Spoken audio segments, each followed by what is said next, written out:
તો આજે આપણે પાંચમા યુનિટનો એક ટોપિક છે ફાઇલ હેન્ડલિંગ, એ આજે આપણે જોશું. ફાઇલ હેન્ડલિંગ શું કામ જરૂર છે, કઈ કઈ ટાઈપની ફાઇલ્સ છે એનું આજે આપણે ડિસ્કશન કરશું. ફાઇલ હેન્ડલિંગ શું છે તો કે it is necessary to keep data in permanent storage because it is difficult to handle the large volume of data by programs, and after execution of program is over, all the entire data will be lost because the data stored in variable are temporary. File હેન્ડલિંગનો concept શું કામ આવ્યો તો એનું reason અહીંયા આપેલું છે. તમે અત્યારે જે પ્રોગ્રામ કરો છો એ પ્રોગ્રામમાં તમે જે ડેટા સ્ટોર કરો છો એ ડેટા શેમાં સ્ટોર કરો છો તો કે વેરિયેબલમાં સ્ટોર કરો છો.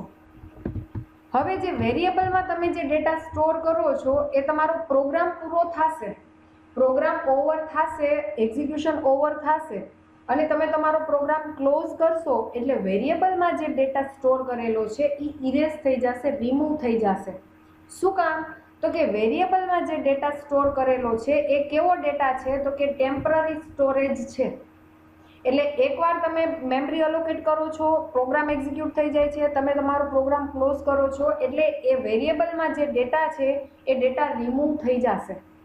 તો આ કેસમાં જો તમારે પરમેનન્ટ ડેટા સ્ટોર કરવો છે, તમે અત્યારે જે ડેટા સ્ટોર કરો છો એ ટેમ્પરરી ડેટા સ્ટોર કરો છો, પરમેનન્ટ ડેટા સ્ટોર કરવો છે તો આ કેસમાં તમારે ફાઇલનો યુઝ કરવાનો રહેશે. ફાઇલની મદદથી તમે તમારો ડેટા છે એ પરમેનન્ટ સ્ટોર કરી શકશો.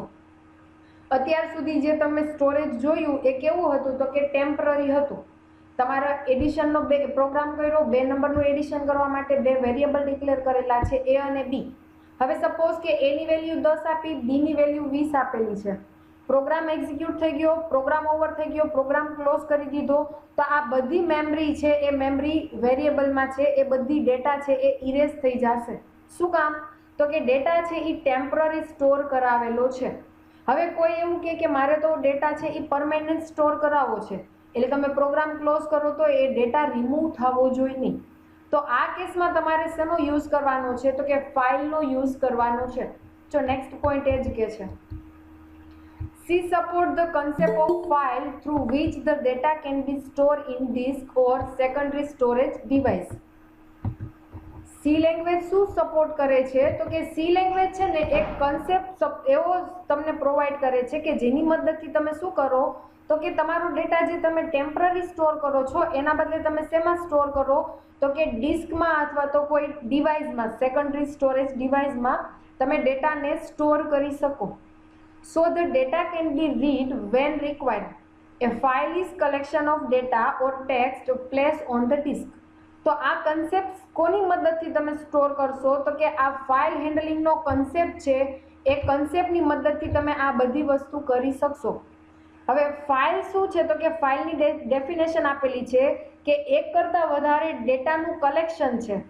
તમે એક કરતાં વધારે ડેટાનું કલેક્શન એક ડિસ્કમાં સ્ટોર કરો, એક પ્લેસ ઉપર આ બધું કલેક્શન ટેક્સ્ટનું સ્ટોર કરો તો આને શું કહેવાય તો કે ફાઇલ. તો સી લેંગ્વેજ શું સપોર્ટ કરે છે તો કે ફાઇલ હેન્ડલિંગનો કન્સેપ્ટ છે એ સપોર્ટ કરે છે. એના મદદથી તમે શું કરશો તો કે તમારો બધો ડેટા છે એ કોઈ ડિસ્કમાં અથવા તો સેકન્ડરી સ્ટોરેજ ડિવાઇસમાં સ્ટોર કરાવો કે જ્યારે તમારી જરૂર પડે ત્યારે તમે એ ડેટાને રીડ કરી શકો, રાઇટ કરી શકો. એટલે સપોઝ કે એ ફાઇલ તમે ક્લોઝ કરો છો તો એ ડેટા ઇરેઝ થશે નહીં, રિમૂવ થશે નહીં. There are 2 type of files. Okay, અત્યાર સુધીમાં કોઈને કઈ ક્વેશ્ચન છે? ફાઇલ શું છે, શું કામ જરૂરિયાત પડી એની?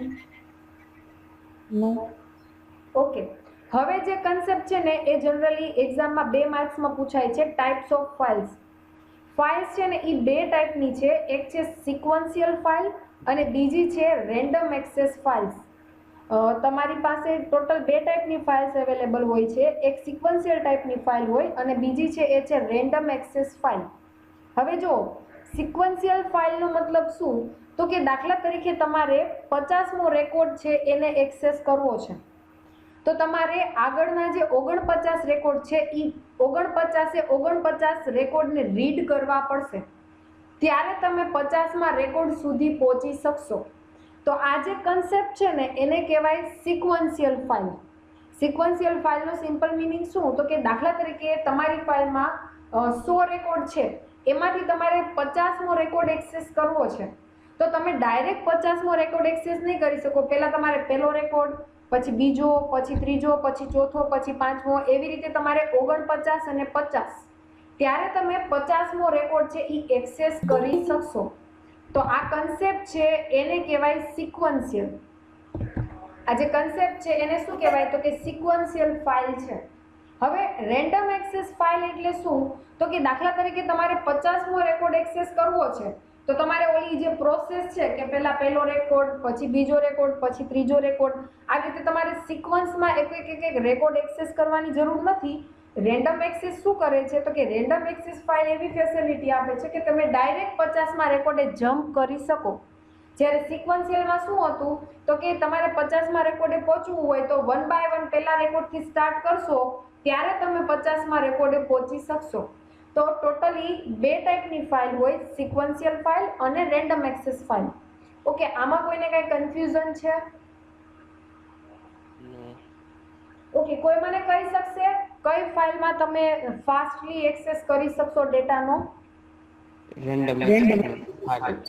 Very good. તો સૌથી સ્લો કઈ થઈ? સિક્વન્સ. Very good. ઓકે, હવે જ્યારે તમારે છે ને સી પ્રોગ્રામિંગમાં ફાઇલને રિલેટેડ ઓપરેશન કરવા હશે ને, ત્યારે તમારે આ 3 સ્ટેપ ફોલો કરવાના છે.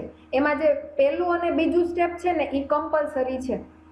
સપોઝ કે તમે એક ફાઇલમાં રીડિંગ કરવું છે, એક ફાઇલ છે ટેક્સ્ટ ફાઇલ, એમાં તમારે ડેટા રીડ કરવો છે, તો ફર્સ્ટ સ્ટેપ શું હશે તમારું? તો કે ફાઇલને પહેલા ઓપન કરો, પછી ફાઇલમાંથી રીડ કરો ડેટા, અને પછી લાસ્ટમાં ફાઇલને ક્લોઝ કરો.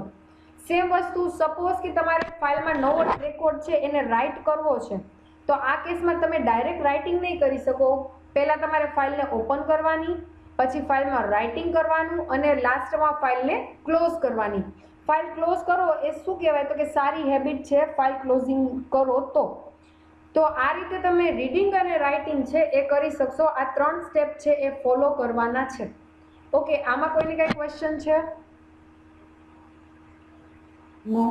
ઓકે, તો ફાઇલ હેન્ડલિંગનો આ કન્સેપ્ટ અહીંયા કમ્પ્લીટ થયો છે.